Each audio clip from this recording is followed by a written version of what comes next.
Assalamualaikum warahmatullahi wabarakatuh. Balik lagi di channel YouTube Edu Story, tempat belajar UTBK yang cozy.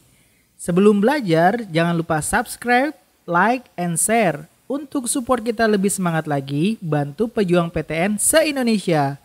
Lanjut ke pembahasan soal-soal up to date ya. Jangan lupa berdoa. Halo Eduholik, untuk menyelesaikan soal ini kita bisa menggunakan persamaan perbesaran sudut pada teropong, yaitu ketika matanya berakomodasi maka persamaannya M sama dengan FOB per FOK tambah 1. Oke, kita masukkan angka-angkanya sudah lengkap di sini. Fokus objektifnya 2 meter atau 200 cm, fokus okulernya 2 cm tambah 1. Maka hasilnya adalah 100 tambah 1 sama dengan 101 kali lebih besar. Jawaban yang benar adalah yang E. Sampai berjumpa di pertanyaan berikutnya. Halo Eduholik, untuk menyelesaikan soal ini, pertama kita cari dulu berapakah kecepatan rambat gelombangnya. Untuk mencari kecepatan rambat, kita hitung dulu berapa periode gelombang ini. Dari data kita tahu waktu yang diperlukan dari puncak ke lembah. Nah, puncak lembah itu kan setengah gelombang ya, adalah 4 detik. Jadi, periodenya sama dengan 4 dibagi banyak gelombangnya, 1/2. Jadi, periodenya 8 second. Kemudian, nelayan juga mengamati bahwa jarak antara puncak gelombang adalah 16 meter. Jarak puncak ke puncak adalah lambda. Jadi, lambdanya adalah 16 meter. Maka, kecepatan gelombangnya sama dengan lambda dibagi periode. 16 dibagi 8 sama dengan 2 meter per second. Sekarang pertanyaannya adalah berapakah waktu yang diperlukan untuk mencapai pantai yang jauhnya 100 meter. Ingat, karena gelombang itu bergerak lurus beraturan, maka waktu yang dibutuhkan gelombang ini sama dengan jarak gelombang, jarak tempuh dibagi sama kecepatan gelombangnya. Jaraknya 100 dibagi kecepatan gelombangnya 2, sama dengan 50 second. Jadi jawaban yang benar adalah yang D. Sampai berjumpa di pertanyaan berikutnya.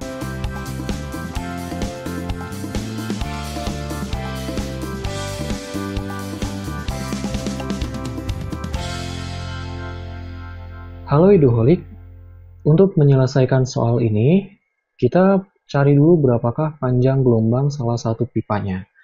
Karena di sini diketahui nada atas kedua pipa organa tertutup ini panjang gelombangnya sama dengan nada atas kedua pipa organa yang terbuka. Nah, kita bisa hitung dulu panjang gelombang dari pipa organa tertutup yang sudah ada datanya, yaitu lambda sama dengan kecepatan gelombang dibagi frekuensi. V-nya 300, F-nya 220. Jadi, lambdanya 30/22 meter.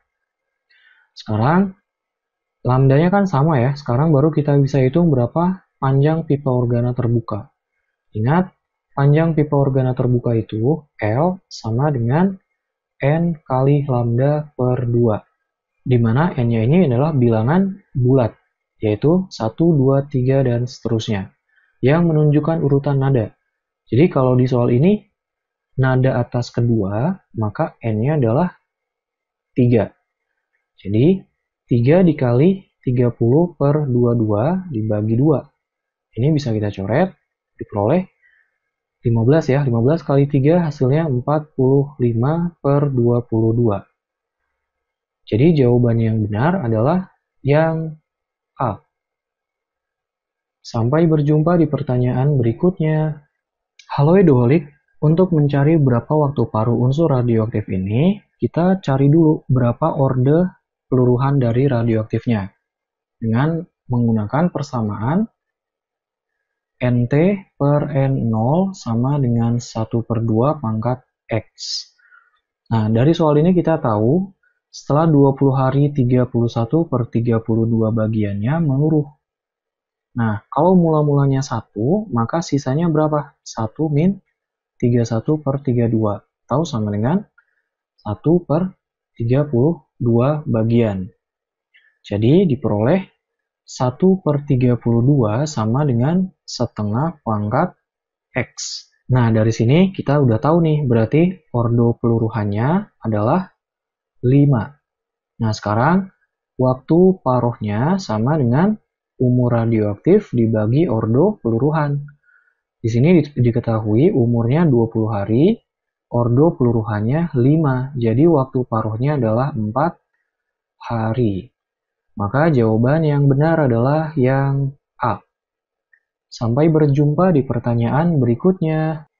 Halo Eduholik, untuk mencari tahu berapakah berat suatu benda, jika planet kita ini menyusut menjadi 4 kali dari semula dengan massa yang sama. Kita gunakan perbandingan gaya gravitasi atau percepatan gravitasinya, yaitu F aksen sama dengan R dibagi R aksen pangkat 2 dikali F. Di sini, R aksen itu adalah jari-jari atau diameter planet kita yang baru. Di sini adalah berarti 1/4 dari semula. Maka kita peroleh 1/1/4 di pangkat 2 dikali F ini bisa kita sebut sebagai berat kita ketika di bumi yang normal. Dikali F. Maka berat kita saat bumi kita menjadi 1/4 kali semula sama dengan 16 kali lipat dari berat kita mula-mula. Jadi jawaban yang benar adalah yang E. Sampai berjumpa di pertanyaan berikutnya. Halo Eduholik, untuk menyelesaikan soal ini gunakan konsep dinamika rotasi. Pada soal katrol, sistem katrol seperti ini, kita bisa menggunakan persamaan akselerasinya, yaitu A sama dengan M2 min M1 dibagi dengan M2 plus M1 plus setengah dari massa katrol. Kita kali dengan gravitasi. Jadi ini persamaan yang bisa kita gunakan untuk model katrol seperti ini ya. Nah, sekarang M2-nya ini adalah massa dari balok yang paling berat. Nah, pada soal ini kita tahu M2 8, M1 7, dan massa katrol 10. Jadi, kita masukkan angka-angkanya. A sama dengan M2-nya adalah 8, kurangi 7, dibagi 8 tambah 7 ditambah setengah dari massa katrolnya. Massa katrol 10, berarti 5 ya. Dikali dengan 10. Berarti ini hasilnya 1/5 tambah 7, 15. 15 tambah 5, 20. Kali 10. Berarti akselerasinya adalah 1/2 meter per second kuadrat. Yang diminta soal adalah percepatan angular. Nah, ingat, alfa itu atau percepatan angular sama dengan A dibagi dengan jari-jari. Nah, jadi akselerasinya sudah ada 1/2 ya. 1/2 dibagi dengan jari-jarinya 0,1. 0,1. Berarti ini hasilnya sama dengan 1/2 dibagi 0,1. Betul, 5 radian per second kuadrat. Kalau kita lihat opsi pilihan ganda, yang hasilnya 5 adalah 100/20. Jadi opsi yang benar adalah yang D. Sampai berjumpa di pertanyaan berikutnya. Halo Eduholik, untuk menyelesaikan soal ini, gunakan konsep dinamika rotasi ya. Nah, agar lebih mudah, kita gambarkan dulu bentuk ilustrasi soalnya seperti ini. Nah, kita tahu di sini ada katrol silinder ya, yang ditarik oleh tali di sini. Nah, perhatikan, gaya yang menyebabkan katrol ini berputar hanya gaya tali ini atau tegangan tali ini. Jadi, berdasarkan dinamika Newton pada gerak rotasi, yaitu sigma torsi sama dengan inersia kali alfa. Nah, maka kita peroleh sigma torsinya adalah tali dikali dengan jari-jari katrolnya ya. Tali dikali dengan R sama dengan inersianya setengah mr kuadrat. Ingat, katrol itu silinder pejal. Dikali alfanya A dibagi dengan jari-jari. Nah, ini bisa kita coret nih R-nya. Maka tersisa tinggal T sama dengan setengah dikali massa katrol dikali percepatan. Oke, tegangan talinya ada 11 Newton. Sama dengan setengah kali massa katrolnya. Di sini ada juga 2 kali percepatan. Coret, nih coret. Jadi, percepatannya adalah 11 meter per second kuadrat. Opsi yang benar adalah yang D. Sampai berjumpa di pertanyaan berikutnya.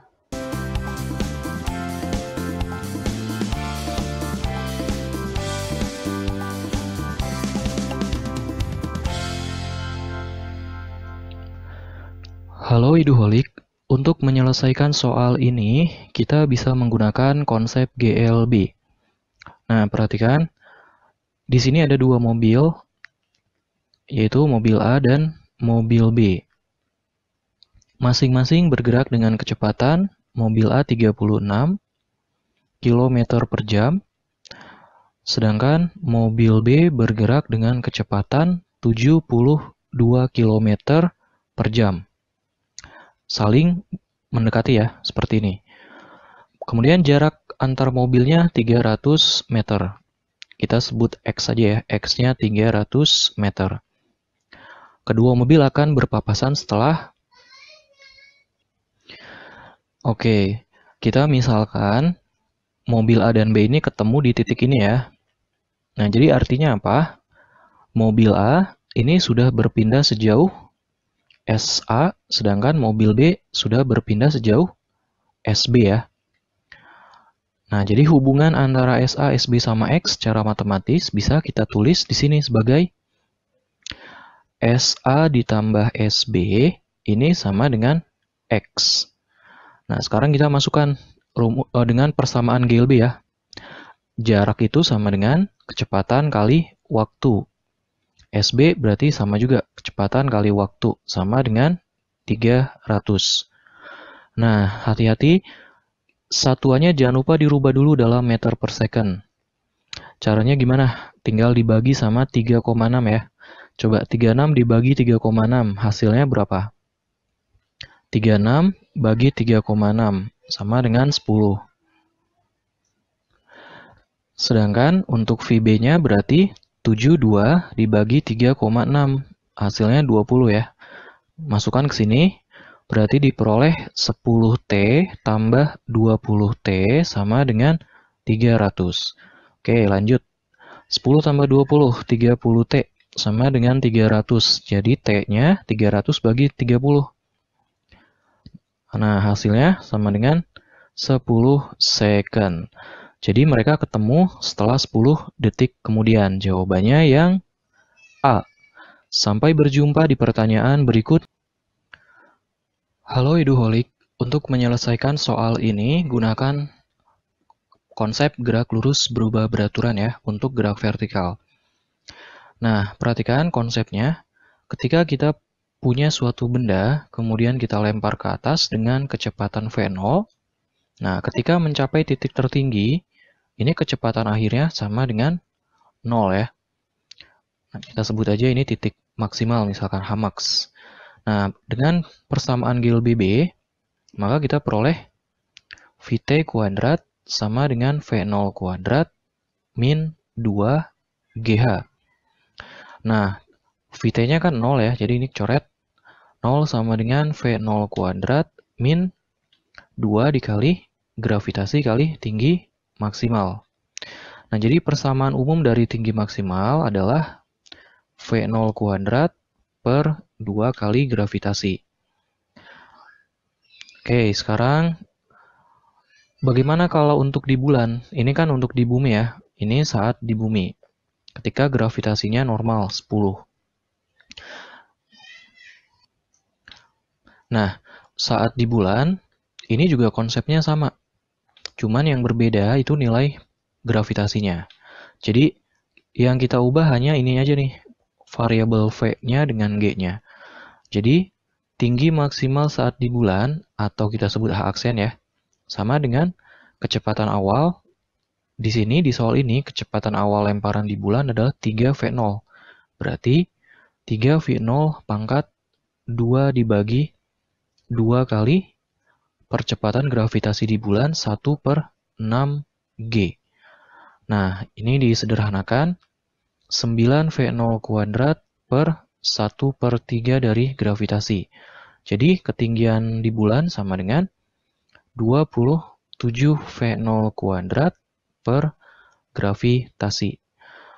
Perhatikan, kalau kita bandingkan antara tinggi maksimal di bumi dengan di bulan, nah ini bisa kita coret nih. Ini coret, ini juga bisa kita coret. Jadi perbandingannya adalah 1/2, kita sebut H bumi ya. H bumi banding H aksen sama dengan 1/2 banding 27. Sama dengan 1/54. Jadi opsi yang sesuai adalah yang B. Sampai berjumpa di pertanyaan berikutnya. Halo Eduholik, untuk menyelesaikan soal ini, pertama kita cari dulu berapa ketinggian maksimal yang bisa dicapai benda ini. Gunakan persamaan GLBB ya, yaitu Vt kuadrat sama dengan V0 kuadrat min 2GH. Pada saat di titik tertinggi, itu kecepatan akhirnya 0. Sama dengan V0-nya kecepatan awalnya 20 kuadrat min 20H. Jadi ketinggian maksimalnya, ini ketinggian maksimal ya, Hmax. Maka ketinggian maksimalnya sama dengan 400 dibagi 20. Sama dengan 20 meter. Nah, pertanyaannya berapa energi kinetik saat mencapai 1/4 tinggi maksimal? Jadi, kita sebut aja H aksen ya. H aksen sama dengan 1/4 dari tinggi maksimal. Berarti pada saat 1/4 dari 20 atau 5 meter. Berapa energi kinetiknya? Oke, untuk mencari energi kinetik pada posisi ini, kita bisa hitung dulu berapa kecepatan akhir di ketinggian ini ya. Dengan menggunakan persamaan yang sama, GLBB ini. Jadi, kecepatan di titik 5 meter ini sama dengan 20 kuadrat min 2 kali 10 kali 5. Sama dengan 400 kurangi 2 kali 10, 20 kali 5, 100. Jadi, 300 nilai dari Vt kuadratnya. Atau Vt-nya sama dengan 10 akar 3 meter per second. Nah, jadi energi kinetik di titik ini sama dengan setengah kali M kali Vt kuadrat. Setengah dikali masanya 1, Vt kuadratnya tadi 300. Nah, jadi jawabannya adalah 150 Joule. Opsi yang tepat adalah yang E. Sampai berjumpa di pertanyaan berikutnya. Terima kasih sudah nonton full video ini. Tulis saran dan request soal yang kalian ingin bahas di kolom komentar. Salam Eduholik, salam pejuang PTN.